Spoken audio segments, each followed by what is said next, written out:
Three factors that must be in place in order for me to seek employment at a hospital. Number one, parking. It's got to be close, efficient, and free. Number two, decent kitchen hours. Nothing's more bothersome for me on the day shift than getting on my break, and it's between the hours where the kitchen is closed. Furthermore, even when the kitchen's open, not much of a selection. I once worked at a hospital that had food coming out continuously throughout the day.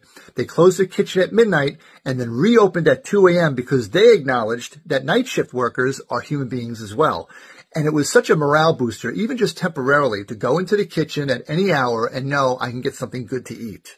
And number three, this has to do with hospital leadership. Now, as a seasoned nurse, a former Navy hospital corpsman, a former New York City bouncer and bartender, I have thick skin, but I cannot stand hospital leadership that acts like high school students and turns the ED or any other department into some cliquey high school lunchroom. What are your must-haves?